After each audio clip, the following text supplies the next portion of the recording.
आउज़ुबिल्लाहिमिनश्शैतानिर्रजीम बिस्मिल्लाहिर्रहमानिर्रहीम। अस्सलाम वालेकुम स्टूडेंट्स, उम्मीद है आप सब खैरियत से होंगे। अपना लेक्चर शुरू करने से पहले हम पढ़ेंगे इल्म में इजाफ़े की दुआ। रब्बी ज़िदनी इल्मा, ऐ मेरे रब मेरे इल्म में इजाफ़ा फरमा, आमीन सुम्मा आमीन। साइंस सबक नंबर 3 से खुराक और सेहत, और आज का हमारा टॉपिक होगा मितवाज़न ग़िज़ा, इनके सेहत बख्श ग़िज़ा, बैलेंस डाइट। मुतवाज़न ग़िज़ा और इसकी अहमियत, balance diet and its importance. हम हर रोज़ मुख्तलिफ़ इक़साम की ग़िज़ाएँ खाते हैं। ये ग़िज़ाएँ गंदम, चावल, दालें, सब्ज़ियाँ, फल, गोश्त, दूध, दही वगैरह हैं। इनके हम अब रोज़ाना मुख्तलिफ़ ग़िज़ाएँ खाते हैं जिनमें हमारी गंदम, चावल, दालें, सब्ज़ियाँ, फल, गोश्त, दही, वो तमाम चीज़ें ये शामिल होती हैं। इनमें बहुत से सेहत बख्श ग़िज़ाई अज्जा पाए जाते हैं, यानी कि इन तमाम चीज़ों को खाने से इनमें इनके जो सेहत बख्श इनमें ग़िज़ाई अज्जा होते हैं जो हमारी सेहत के लिए बहुत अच्छे होते हैं, जो हमारे जिस्म में मुख्तलिफ़ अफ़ाल की अदायगी के लिए तवानाई फ़राहम करते हैं। इनके इन तमाम ग़िज़ाओं को खाने से ये हमारे जिस्म के अंदर हमें तवानाई मुहैया करते हैं, जिससे हम अब मुख्तलिफ़ अफ़ाल मुख्तलिफ़ काम सर अंजाम देते हैं और जिस्म की नशोनुमा में इस्तेमाल होते हैं, और हमारे जो जिस्म की ग्रोथ है इनके इसको बढ़ने में, इसकी नशोनुमा में ये तमाम ग़िज़ाएँ हमें मदद देती हैं। बाज़ ग़िज़ाओं में लहमियात बहुत ज़्यादा होती हैं, जबकि कुछ ग़िज़ाओं में कार्बोहाइड्रेट्स, चिकनाइयाँ, विटामिन और मिनरल बकसरत मौजूद होती हैं। यानी कि कुछ ग़िज़ाएँ लहमियात से भरपूर होती हैं, कुछ ग़िज़ाएँ कार्बोहाइड्रेट से भरपूर होती हैं, कुछ में चिकनाइयाँ ज़्यादा पाई जाती हैं, कुछ में विटामिन और मिनरल्स ज़्यादा मौजूद होते हैं। यानी कि हर ग़िज़ा जौन सी होती है उनमें जो ग़िज़ाई अज्जा हैं वो बकसरत मौजूद होते हैं।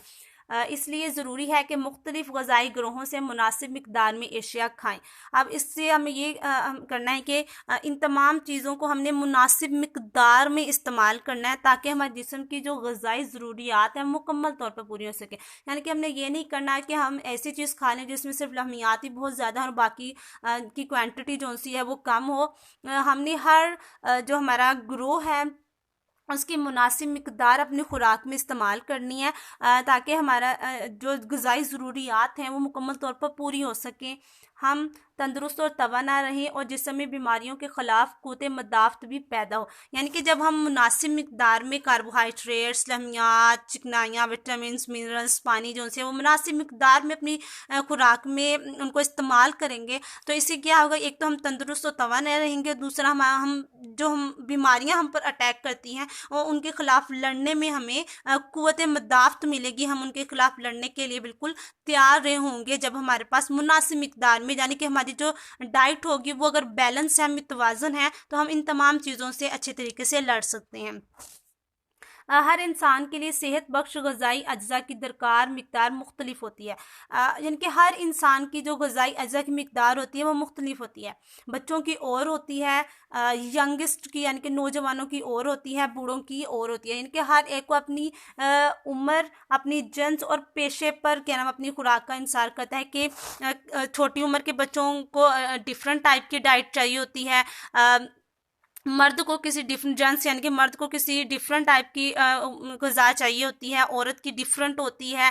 पेशे के लिए ऐसे होता है कि जिसका पेशा ज़्यादा यानी कि क़ुव्वत वाला होता है उसको ज़्यादा अच्छी खुराक की ज़रूरत होती है, जिसका पेशा बैठ कर काम करने वाला होता है उसको मुख्तलिफ ग़िज़ा की ज़रूरत है। यानी कि आपकी जो ग़िज़ा का निसार होता है वो उम्र, जिन्स और पेशे पर भी होता है। ऐसी ग़िज़ा जिसमें जिस्मानी नशोनुमा और अच्छी कारकर्दगी के लिए हर किस्म के ग़िज़ाई अज्जा मौजू मिक़दार में मौजूद हो मुतवाज़न ग़िज़ा कहलाती हैं। यानी कि ऐसी ग़िज़ा जिसमें जिस्मानी नशोनुमा यानी कि हमारी ग्रोथ के लिए और अच्छी कारकर्दगी, हमारे जिस्म के जो अंदरूनी काम है उसकी अच्छी कारकर्दगी के लिए जो ग़िज़ाई अज्जा हैं वो मुनासिब यानी कि मौजू मिक़दार में अगर मौजूद हैं तो वो ग़िज़ा मुतवाज़न ग़िज़ा कहलाती है। उसके बाद हम यहाँ पे एक इंफॉर्मेशन देखेंगे कि जंक फूड ऐसी ग़िज़ा है जिसमें चिकनाइयाँ बहुत ज़्यादा मिक़दार में होती हैं, मगर दूसरे ज़रूरी ग़िज़ाई अज्जा मौजूद नहीं होते। ये गैर सेहत बख्श ग़िज़ा है।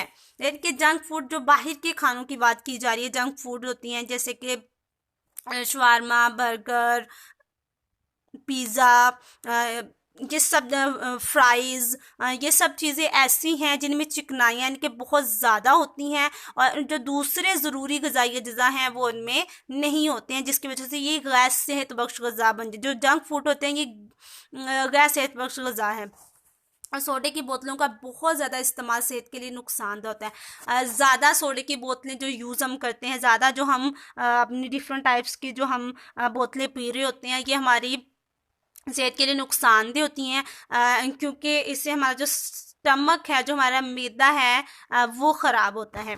ये दांतों में सुराख करता है, यानी कि ज़्यादा सोडे की बोतलें पीने से क्या नाम है, हमारे दांतों में सुराख होते हैं, यानी कि कैविटीज़ हो जाती हैं, और हड्डियों को खोखला और कमज़ोर भी करता है। यानी कि ये हमारी हड्डियों को खोखला कर देता है, कमज़ोर कर देता है, हम बीमारियों का शिकार हो जाते हैं। इस चैप्टर में आपने जो पहला सवाल आपने लिखना है वो ये होगा कि मुतवाज़न ग़िज़ा की अहमियत पर छोटा सा नोट लिखें। मुतवाज़न ग़िज़ा की अहमियत पर छोटा सा नोट लिखें। उसके बाद दूसरा सवाल आपका होगा कि मुतवाज़न ग़िज़ा से क्या मुराद है। और तीसरा सवाल आपका ये होगा कि गैर सेहत बख्श ग़िज़ा से क्या मुराद है। ये 3 सवाल आपने अपनी होम असाइनमेंट में उतारने हैं। उम्मीद है आपको आज के लेक्चर की समझ आई होगी। Thank you students.